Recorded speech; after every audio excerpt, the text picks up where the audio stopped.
एक तो जितने बाजार हैं, मॉल्स हैं, उनको खोला जा रहा है ऑड इवन के बेसिस पे, कि आधी दुकानें एक दिन खुलेंगी, आधी दुकानें दूसरे दिन खुलेंगी, आधी दुकानें एक दिन, आधी दुकानें दूसरे दिन, 10 बजे से सुबह 10 बजे से शाम को 8 बजे तक, दुकान नंबर के हिसाब से, ऑड इवन के हिसाब से दुकानें खोली जाएंगी। दूसरा, जितने दिल्ली में सरकारी दफ्तर हैं, उन सरकारी दफ्तरों में ग्रुप ए ऑफिसर्स जो हैं वो 100% काम करेंगे और ग्रुप बाकी उसके नीचे वाले जो हैं वो 50% काम करेंगे। लेकिन जो एसेंशियल सर्विसेज में काम करने वाले कर्मचारी हैं वो 100% काम करेंगे और हर एचओडी डिसाइड करेगा कि किसको एसेंशियल सर्विस कहना है और किसको 50% करना है और किसको 100% करना है। जितने प्राइवेट ऑफिसेज हैं उन सभी प्राइवेट ऑफिसेज में 50% मैन पावर के साथ वो खोले जा सकते हैं और लेकिन कोशिश करेंगे कि ज्यादा से ज्यादा लोग वर्क फ्रॉम होम करें और अपने प्राइवेट ऑफिसेज कोशिश करें अपने टाइम को स्टैगर करने की कि ताकि सब लोग एक साथ सड़क पे ना आए। दूसरी चीज, जो स्टैंड अलोन शॉप्स हैं और जो एसेंशियल सर्विसेज प्रोवाइड करने वाली शॉप्स हैं वो ऑड इवन के बेसिस पे नहीं, वो रोज खुलेंगी। दिल्ली मेट्रो 50% कैपेसिटी के ऊपर चालू की जा रही है और ई कॉमर्स के जरिए जो सामान बेचने की प्रक्रिया है वो चालू रहेगी। तो मोटे मोटे तौर पे ये चीज़ों की रियायत दी जा रही है और मैं उम्मीद करता हूं इसके बाद देखेंगे कि आने वाले हफ्ते के अंदर भी कोरोना की स्थिति अगर काबू में रही तो और कई सारी एक्टिविटीज को फिर उसके अगले हफ्ते खोलेंगे। थर्ड वेव कहा जा रहा है, एक्सपर्ट्स कह रहे हैं कि थर्ड वेव आएगी, कब आएगी, कितनी भयावह होगी, इसके बारे में किसी को कोई जानकारी नहीं है। लेकिन एक जिम्मेदार सरकार होने के नाते हमारी जिम्मेदारी बनती है कि उसकी पूरी तरह से हम तैयारी करें ताकि अगर थर्ड वेव आती है, अगर बहुत भयानक होती है, तो सरकार उस वक्त जनता के लिए तैयार हो। इसकी तैयारियां पूरे जोर शोर से दिल्ली सरकार के अंदर चल रही हैं और कल लगभग 6 घंटे तक मैंने 2 अलग अलग मीटिंग ली, एक्सपर्ट्स के साथ बात की, जिन ऑफिसर्स ने अभी कोरोना के दौरान काम किया था उनके साथ बात की। हमने 2 कमिटीज बनाई हैं, उन दोनों कमिटीज के साथ मैंने बहुत डिटेल में चर्चा की। एक चीज हम लोगों को ये तय करनी थी, इस बार कोरोना की जो पीक आई थी, मतलब एक दिन में मैक्सिमम कितने केस आए, लगभग 28,000 के करीब केसेस आए थे एक दिन में, 22 या 23 अप्रैल के आसपास। अगली पीक कितनी हो सकती है, तो ये तय किया गया कि अगली पीक 37,000, एक्सपर्ट्स के साथ बात करके, ऑफिसर्स के साथ बात करके, सबके साथ बात करके, कि 37,000 पीक मान के इसकी तैयारी शुरू की जाए।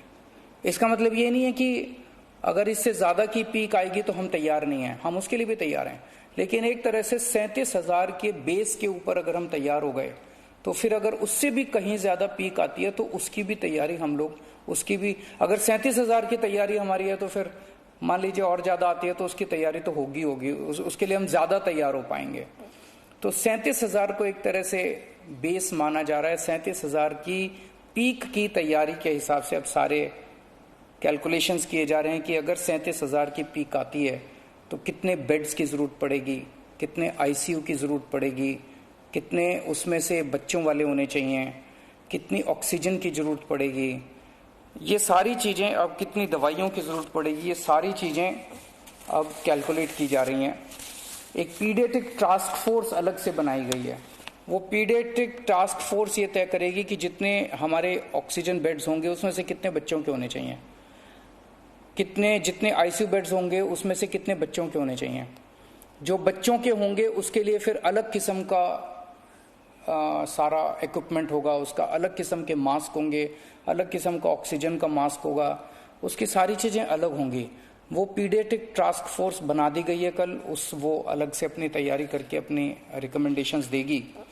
इस बार ऑक्सीजन की बड़ी कमी हुई थी और ऑक्सीजन की कमी की वजह से हम लोगों ने देखा कि कई बार ऐसे हुआ था जब ऑक्सीजन बेड्स नहीं मिले थे, ऑक्सीजन के लिए काफ़ी संघर्ष करना पड़ा था। अल्टीमेटली अपने को सुप्रीम कोर्ट के इंटरवेंशन के बाद केंद्र सरकार के सहयोग से अपने को ऑक्सीजन मिली, लेकिन जब तक ऑक्सीजन नहीं मिली तब तक दिल्ली में त्राही त्राही मच गई थी। अगली वेव अगर आती है तो हम नहीं चाहते कि इस तरह की दिल्ली के अंदर त्राही त्राही मचे, तो ये तय किया गया, इसकी तैयारी शुरू कर दी गई। 420 टन ऑक्सीजन की स्टोरेज कैपेसिटी तैयार की जा रही है।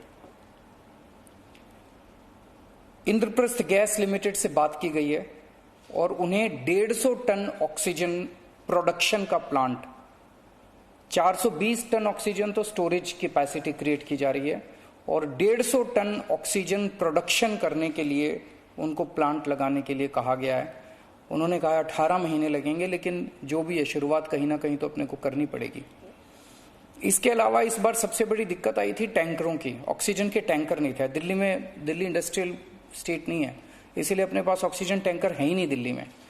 तो 25 ऑक्सीजन टैंकर्स खरीदे जा रहे हैं ताकि अगर इस तरह की दिक्कत आए ऑक्सीजन की तो हमारे पास अपने टैंकर होने चाहिए।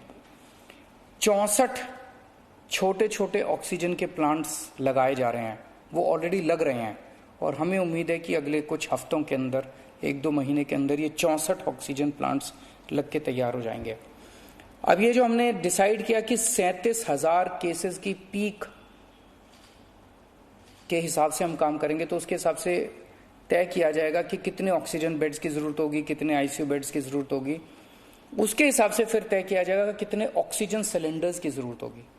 जैसे अभी थोड़े दिन पहले हमने 6,000 सिलेंडर चाइना से इंपोर्ट किए थे, तो और कितने ऑक्सीजन सिलेंडर्स की जरूरत होगी और कितने ऑक्सीजन कॉन्सेंट्रेटर्स की जरूरत होगी। अगले आने वाले 1-2 महीने के अंदर ढेर सारे ऑक्सीजन कॉन्सेंट्रेटर्स दिल्ली सरकार खरीदने जा रही है। दवाइयों को लेकर 2 अहम निर्णय किए गए। एक तो ये कि इस वेव में ये देखा गया कि व्हाट्सएप खूब तेजी से, व्हाट्सएप के ऊपर दवाइयां खूब तेजी से प्रिस्क्राइब की जा रही थी और उसके ऊपर मतलब बात फैल जाए कि ये दवाई बड़ी अच्छी है, तो पूरे समाज के अंदर, पूरे शहर के अंदर, पूरे देश के अंदर उस दवाई की अफरा तफरी मच जाती है। तो एक डॉक्टर्स की और एक्सपर्ट्स की टीम बनाई जाएगी। अगर किसी दवाई की डिमांड होती है तो वो डॉक्टर्स एग्जामिन करके बताएं कि इस दवाई से कोरोना में फायदा होगा कि नहीं होगा। अगर डॉक्टर कहते हैं होगा तो सरकार उस दवाई को मुहैया कराने की कोशिश करेगी, और डॉक्टर अगर कहते हैं कि ये दवाई बिल्कुल बेकार है, इससे कोरोना में कोई फायदा नहीं होगा और लोग इसके पीछे भागना बंद करें, तो जनता को उसके बारे में जागरूक किया जाएगा कि इस दवाई के पीछे भागना बंद कीजिए। एक ये। दूसरा, जो जो इंपॉर्टेंट दवाइयां हैं उनकी लिस्टें बना ली गई हैं, उसका कितना बफर, कितना स्टॉक चाहिए होगा उतना बफर स्टॉक क्रिएट किया जाएगा। अब एक्सपायरी डेट्स किस दवाई की कितनी है, एक्सपायरी डेट्स को ध्यान में रखते हुए उन सभी दवाइयों का बफर स्टॉक क्रिएट किया जा रहा है, ताकि अगर जरूर, और प्राइवेट अस्पतालों के भी आदेश दिए जा रहे हैं कि वो भी अपने बफर स्टॉक्स इस तरह से तैयार रखें ताकि अगर महामारी आती है तो हम उसके लिए तैयार रहें। इसके अलावा 2 जीनोम सीक्वेंसिंग लैब्स बनाई जा रही हैं एलएनजेपी हॉस्पिटल में और आईएलबीएस में, ताकि हमें भी पता रहे कि दिल्ली के अंदर जो भी वेरिएंट आ रहा है वो वेरिएंट कौन सा वेरिएंट है, पुराने वाला है या कोई नया वेरिएंट आ गया है, और हमें इस बारे में क्या एहतियात बरतने की ज़रूरत है, हम एक्सपर्ट से पूछ सकते हैं। तो ये बहुत सारी चीज़ें कल चर्चा हुई, ये कुछ चीज़ें मैंने आपको बताई हैं और आपको यही आश्वासन देना चाहता हूं कि आपकी सरकार पूरी तरह से 24 घंटे लगी हुई है इसमें। मैं उम्मीद करता हूं कि अब कोई तीसरी वेव नहीं आनी चाहिए, उसके पहले हम कोशिश करेंगे अपने लोगों को वैक्सीनेट कर दें, लेकिन अगर तीसरी वेव आती है तो लोगों को तकलीफ नहीं होनी चाहिए, इसके बारे में हम पूरी कोशिश करेंगे। नमस्कार।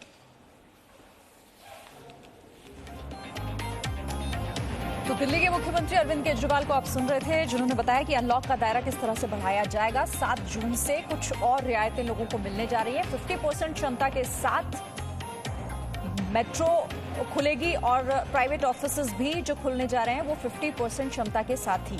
ऑक्सीजन सिलेंडर कंसंट्रेटर्स की जरूरत किस तरीके से आगे बढ़ सकती है, तीसरी लहर की तैयारी क्या दिल्ली में होने जा रही है, इसकी जानकारी भी मुख्यमंत्री ने दी है। छोटा सा ब्रेक यहां पर ले रहे हैं।